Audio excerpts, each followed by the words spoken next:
Assalamualaikum warahmatullahi wabarakatuh. Sampurasun wargi Jawa Barat. Salam jumpa dengan saya Zaiul Haq dalam Inside Jawa Barat. Selama 30 menit ke depan, saya akan menemani wargi Jawa Barat dengan beragam informasi menarik. Bakso biasanya berbentuk bulat, namun di Subang, penjual mengubah bentuknya menyerupai bambu runcing, layaknya bambu yang dijadikan alat pada masa perjuangan tempo dulu. Bakso bambu runcing ini pun disukai para penikmat bakso. Bakso, kuliner yang satu ini disukai oleh banyak orang, baik tua ataupun muda, laki-laki atau perempuan. Bakso yang biasa kita temui umumnya berbentuk bulat yang di dalamnya diisi daging yang dicincang. Namun di Subang, tepatnya di Desa Wonokerta, Kecamatan Purwadadi, seorang pedagang bakso merubah bentuknya menjadi menyerupai bambu runcing yang dijadikan alat perang di masa perjuangan lalu. Bakso ini memiliki panjang sekitar 15 cm saat pembuatan. Namun dibelah dua dengan cara dipotong miring sehingga membentuk runcing di satu sisinya. Isinya pun beragam, mulai dari daging cincang yang melimpah, telur, hingga sayuran. Kalau untuk bentuk ya sangat menarik sih Pak ya. Kalau untuk rasa ini spesial enak banget dah. Artinya mungkin dari tekstur baksonya, dagingnya itu terasa banget di mulut, teksturnya lembut, kenyalnya dapet, dan yang paling suka sini isinya nih. Isi dagingnya di dalamnya itu full banget, banyak banget. Ide ini muncul ketika peringati kemerdekaan Indonesia bulan Agustus lalu. Ia membuat konsep perjuangan dengan bentuk bakso menyerupai bambu runcing. Awal mulanya tuh kita waktu pas pertama buka itu memperingati pas bulan Agustus, jadi keinget zaman penjajahan dulu gitu, bambu runcing gitu, jadi dari situ. Dalamnya itu ada daging, bakso, telur, sama irisan cabai, wortel. Ya alhamdulillah responnya sangat enak, katanya pertama enak, terus mungkin juga dari bentuknya itu unik katanya gitu. Terus harga ya terjangkau. Bumbu dan cara pembuatan sama seperti membuat bakso pada umumnya. Namun bakso ini dicetak langsung di dalam bambu runcing. Harga satu porsi menu bakso bambu runcing ini dijual seharga Rp25.000. Dian Firmansyah, Subang.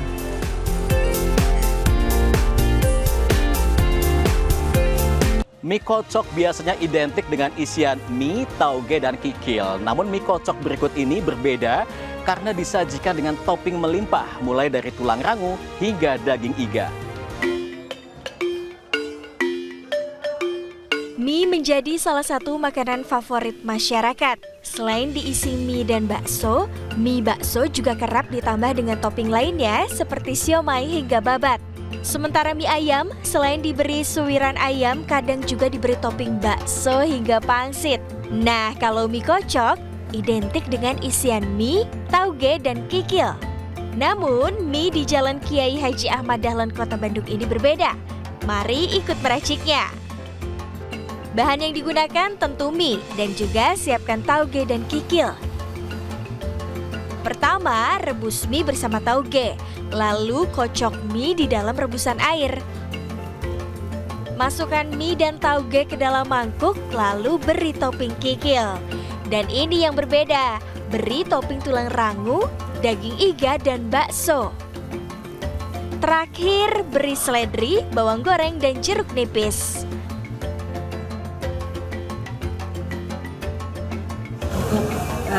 Supaya tidak bosan ya, lalu berinovasi, tapi ciri khas mie kocoknya tetap ada, kikil. Nah, apa bedanya sekarang? Toppingnya itu kita punya tulang rangu dan iga. Alhamdulillah, responnya baik. Porsinya yang jumbo membuat pemburu kuliner puas saat menyantapnya. Meski berinovasi, namun mie kocok ini juga dirasa tetap tidak meninggalkan ciri khasnya. Enak sih, jadi bikin menarik buat dicobain, terus juga kayak lebih bervariasi aja. Udah beberapa kali ya makan di sini, tapi untuk pertama kalinya aku makan mie kocok ini tuh enak, ada banyak, isinya banyak untuk tetelan sama tulang rangunya, full dan harganya terjangkau. Dalam sehari, kedai mie ini bisa menghabiskan 200 mangkuk mie. Selain mie kocok, sajian mie lainnya juga diburu, terutama mie ayam yang menjadi favorit pengunjung. Harganya dibanderol mulai dari Rp25.000. Dian Permatasari, Bandung.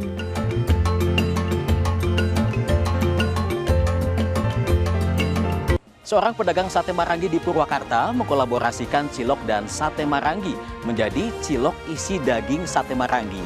Bumbu ciloknya pun menggunakan bumbu sate Marangi. Jadi penasaran ya seperti apa rasanya? Berikut liputannya. Berbagai inovasi panganan bermunculan dengan kreasi yang beragam. Para pelaku atau perajin kuliner terus mengasah dan menciptakan kuliner daerah yang menarik dan ciamik. Seperti yang dilakukan Herlina, pemilik warung sate Marangi Sasate di Jalan Terusan Kapten Halim, Kecamatan Pasawahan, Kabupaten Purwakarta, Jawa Barat. Ia mengolaborasikan cilok dengan makanan khas daerah Purwakarta yakni sate Marangi. Pembuatan cilok ini pada dasarnya sama dengan cilok lainnya, hanya yang membedakan adalah cilok ini diisi daging sate Marangi. Selain itu, bumbunya pun menggunakan bumbu kacang dan kecap khas sate Marangi Purwakarta. Proses pembuatannya seperti cilok pada umumnya sih sebetulnya ya, percampuran dari dua bahan tepung terigu dan tepung tapioka. Yang membedakannya adalah kita isiannya itu adalah sate Marangi. Gitu. Dan bumbunya juga bumbu kacang khas sate, kecapnya juga kecap sate Marangi. Gitu. Ide pembuatan cilok Marangi ini awalnya bagaimana sih Bu? Kegemaran emak-emak, terutama saya juga senang dengan cilok gitu ya. Tapi ingin membuat sesuatu yang berbeda, cara menikmati sate Marangi dengan dengan bahan lain atau dengan dimix dengan kuliner yang lain, sama-sama kuliner jadul. Cilok itu kan makanan jadul, sate Marangi juga makanan jadul, jadi dikombin, disatukan. Jadilah cilok Marangi, inovasi sih sebetulnya gitu. Cara pembuatan cilok Marangi ini terbilang mudah. Hanya menyiapkan beberapa bahan, yakni tepung terigu, tepung tapioka, bawang putih, bawang merah, bawang daun, merica, garam, penyedap rasa, bumbu kacang, dan kecap. Dan pembuatan sate sama seperti sate biasa yang dibakar. Dian Firmansyah, Kabupaten Purwakarta.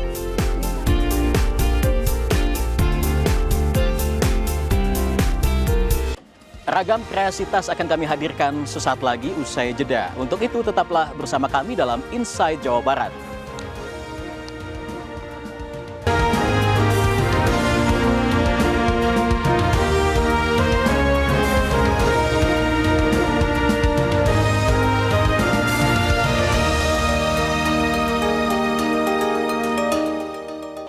Belakangan, politik kerap memandang keriuhan publik sebagai aksesoris demokrasi.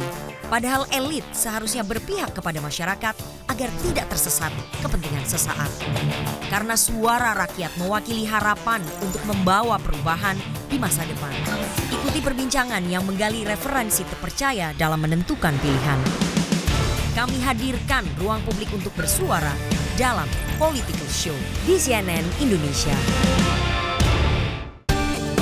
Halo, good morning. Ikuti perkembangan informasi terhangat bersama CNN Indonesia. Jadikan pagi Anda lebih berarti dengan kabar terkini. Korban meninggal tragedi sepak bola di Kanjuruhan Malang bertambah 1 orang. Terdapat pemandangan ladang bunga yang membentuk labirin. Jangan lewatkan Good Morning, Senin sampai Jumat jam 7:30 pagi. Live di Trans TV dan CNN Indonesia di Transvision. Simak ragam kisah inspiratif hanya di CNN Indonesia. Kehadirannya memberi kebaikan untuk sekitar. Merekalah sosok pahlawan, pemberi solusi bagi kehidupan. Kalau ngebangun ide itu karena waktu ngebersihin ODGJ di jalan, saya bingung mau nampungnya kemana. Saksikan CNN Indonesia Heroes setiap minggu jam 9:30 pagi di CNN Indonesia. Belakangan, politik kerap memandang keriuhan publik sebagai aksesoris demokrasi. Padahal elit seharusnya berpihak kepada masyarakat agar tidak tersesat kepentingan sesaat. Karena suara rakyat mewakili harapan untuk membawa perubahan di masa depan. Ikuti perbincangan yang menggali referensi terpercaya dalam menentukan pilihan. Kami hadirkan ruang publik untuk bersuara dalam Political Show di CNN Indonesia.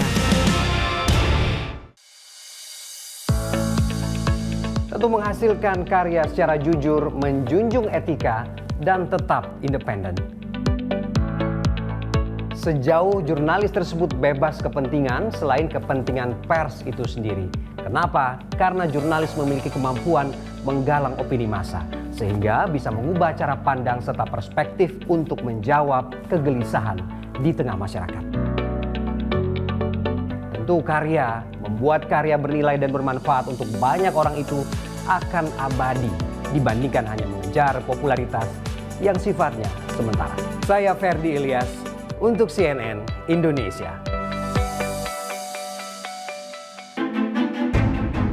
Gali wawasan seputar dunia bisnis dan ekonomi serta analisa perkembangan pasar sebagai referensi dalam berinvestasi.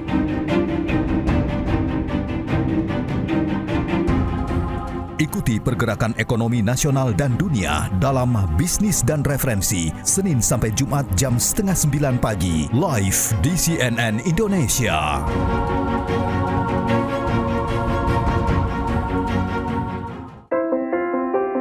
Kami hadirkan ragam berita teraktual dari dalam dan luar negeri, serta berbagai peristiwa terhangat dengan sudut pandang mendalam. Hingga kini kondisi di Laut Natuna Utara masih panas dingin. Kapal-kapal asing ketahuan melintasi zona ekonomi eksklusif Indonesia. Jangan lewatkan setiap perkembangan informasi terbaru bersama Happening Now. Setiap hari jam 3 sore lewat 15 menit, live di CNN Indonesia.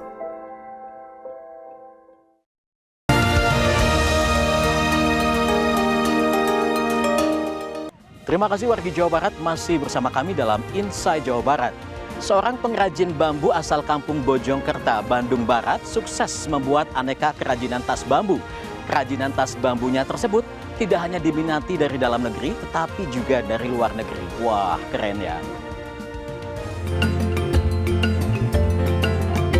Berawal dari kesukaannya dalam menanam pohon bambu, seorang pria asal kampung Bojongkerta, Kecamatan Cililin, Bandung Barat, sukses merintis usaha pengolahan batang bambu menjadi kreasi bernilai tinggi, di mana ada beraneka macam kreasi tas bambu nan cantik berhasil dibuatnya.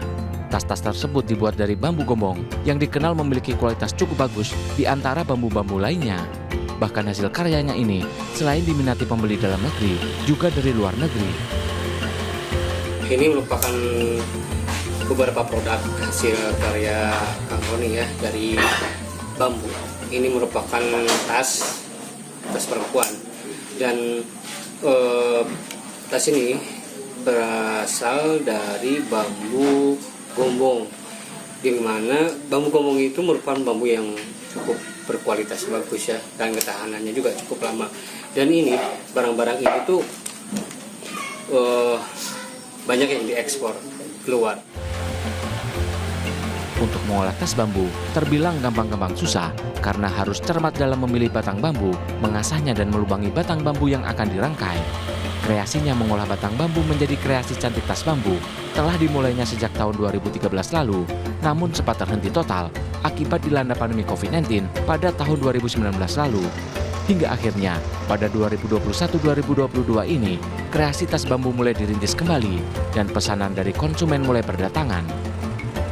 Kemarin sampai 2019 hampir off lah. 2019 2020 off. Wah, total. Nah, 2021 ada mulai ya lumayan lah. Nah, untuk tahun sekarang 2022 masih belum kelihatan itu. Tapi udah ada yang masuk. Hingga saat ini, bahan baku untuk membuat tas bambu masih terbilang aman. Namun begitu, bambu yang memiliki kualitas bagus sulit didapatkan. Tresna Pamungkas, Kabupaten Bandung Barat.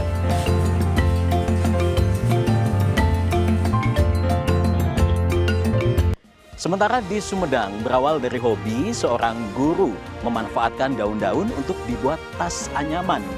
Dan hasil karyanya tersebut mampu menghasilkan pundi-pundi rupiah. Berikut liputannya untuk Wargi Jawa Barat.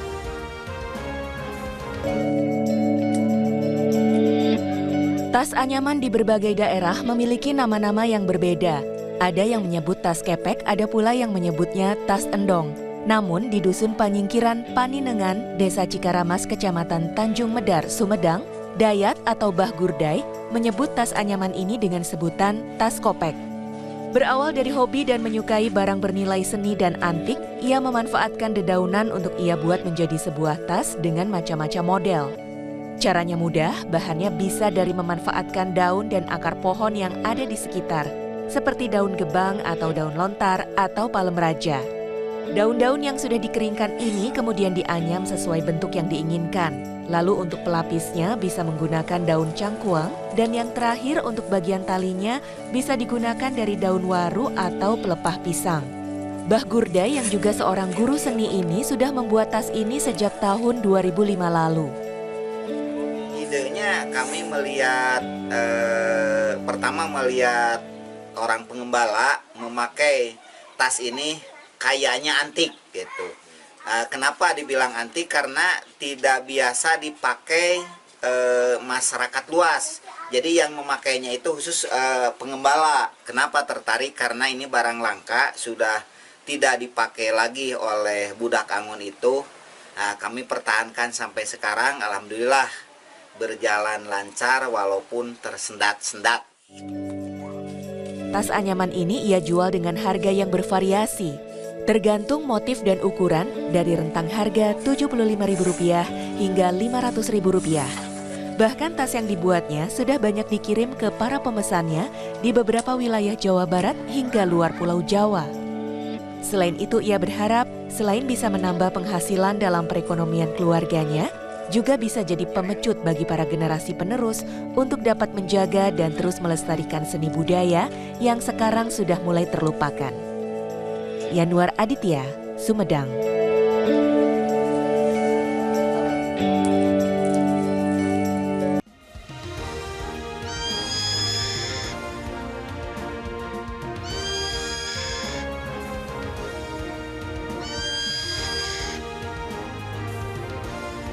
Bagaimana serunya wisata ke rumah hantu akan kami hadirkan sesaat lagi usai jeda. Untuk itu tetaplah bersama kami dalam Inside Jawa Barat.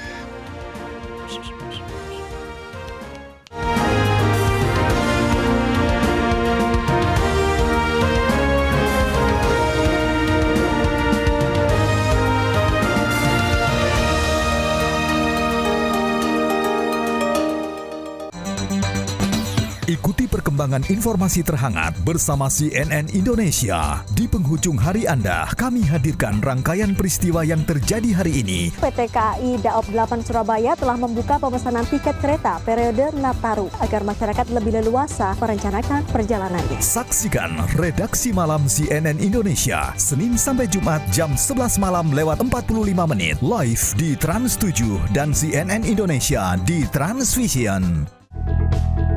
Menemani pagi Anda, dapatkan ragam informasi terkini seputar Jawa Barat. Dalam mempermudah transaksi di pasar tradisional dan gerai UMKM, Bupati Majalengka melaunching pembayaran secara digital. Jangan lewatkan CNN Indonesia Jabar Today, Senin sampai Jumat jam 8:30 pagi di CNN Indonesia Jawa Barat.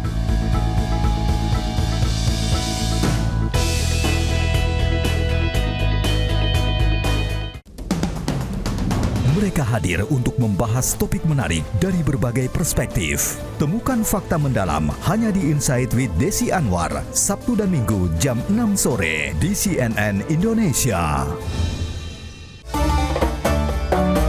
Mantapkan hati untuk meningkatkan keimanan dan ketakwaan. Nah, apa yang dimaksud social serving? Makin banyak kita berbuat untuk orang lain, maka hukumnya pasti kita juga nanti akan diberi. Bahasa hadisnya, siapa yang banyak memberi, dia pasti akan banyak diberi. Jangan lewatkan Gapai Kemuliaan setiap hari jam 5 pagi di CNN Indonesia.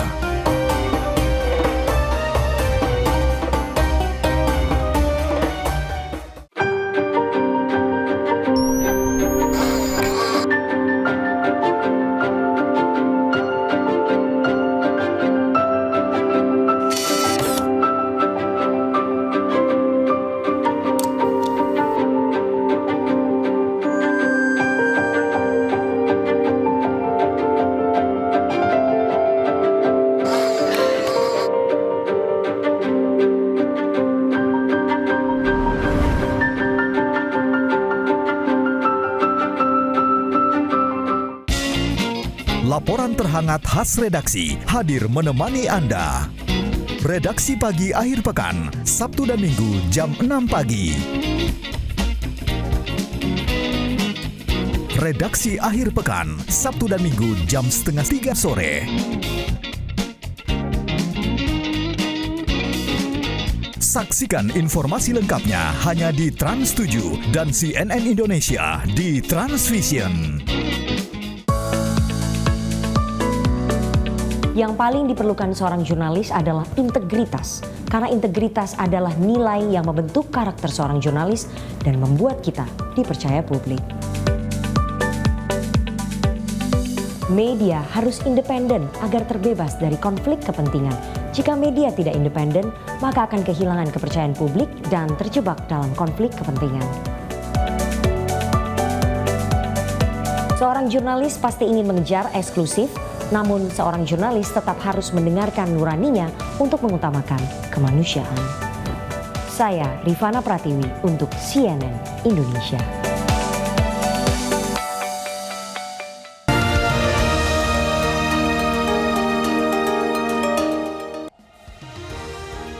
Terima kasih wargi Jawa Barat masih bersama kami dalam Inside Jawa Barat. Di lokasi saya saat ini ada beberapa koleksi burung hantu. Nah, berbicara tentang hantu nih wargi Jawa Barat, di Kota Bandung, wahana rumah hantu sedang menjadi tren. Salah satunya adalah Rumah Sandekala dan juga Dunia Lain di Trans Studio Bandung. Mengapa ini kemudian menjadi tren dan bagaimana serunya masuk ke wahana rumah hantu? Berikut liputannya untuk wargi Jawa Barat. Rumah Sandekala adalah salah satu wahana rumah hantu yang ada di Kota Bandung. Rumah hantu ini diadaptasi dari buku kedua Risa Saraswati yang juga seorang konten kreator horor di Indonesia. Pengunjung yang datang akan diajak berkeliling rumah dengan melewati 10 ruangan. Di setiap ruangan terdapat sosok hantu yang bisa mengagetkan siapa saja yang datang berkunjung dengan karakter yang berbeda. Jadi memang tadi banyak tempat, kemudian tempat-tempat yang kita kunjungin memang cukup mengagetkan. Jam sekarang cukup banyak karena hantu-hantunya berusaha untuk mengagetkan pengunjung yang datang. Ya lumayan lah untuk memacu adrenalin. Menurut pengelola, rata-rata pengunjung mencapai 500 orang per hari. Penataan artistik yang baik menjadi daya tarik pengunjung datang untuk berwahana.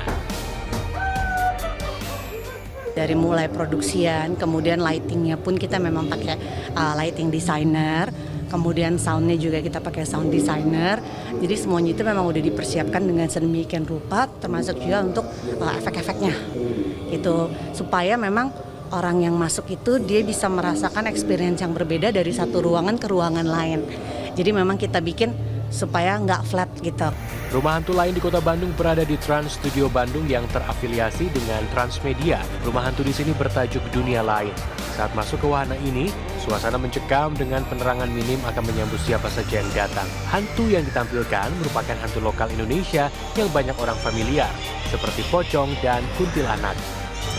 Ya, jadi memang untuk rumah hantu yang satu ini, kita menggunakan media kereta seperti ini untuk berkeliling rumah hantunya. Jadi bagi Anda yang kemudian rada-rada takut untuk berjalan kaki di rumah hantu, mungkin ini bisa menjadi alternatif.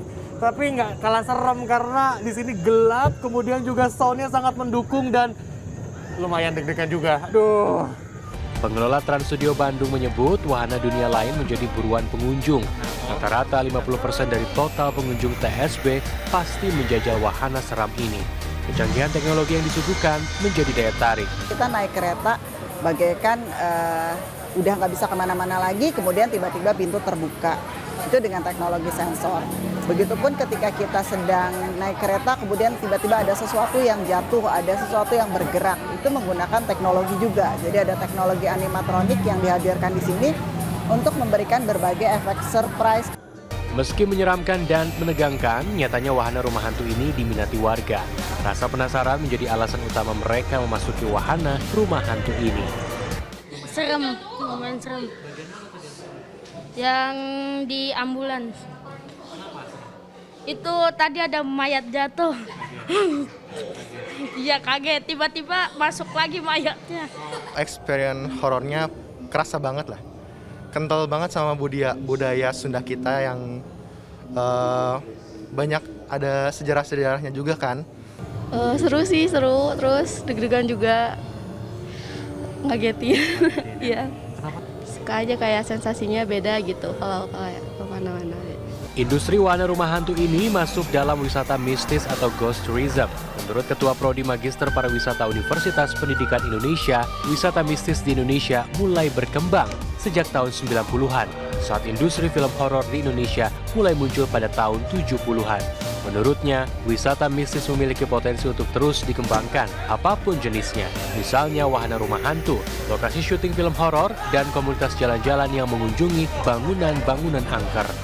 Jadi pemerintah kalau memang mau mengembangkan ke sana, maka bagaimana penguatan cerita.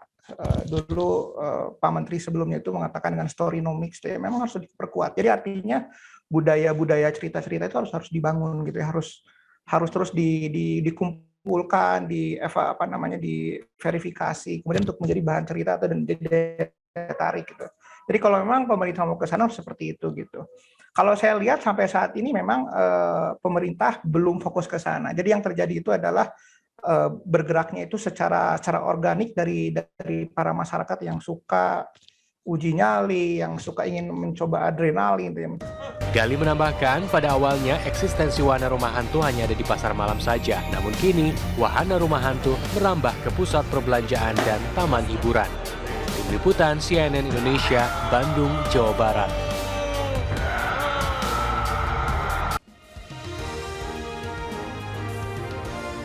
Liputan barusan merupakan penutup jumpa kita kali ini. Ikuti akun media sosial kami @transmediajabar. Saksikan selalu Inside Jawa Barat setiap Senin hingga Jumat di CNN Indonesia Jawa Barat.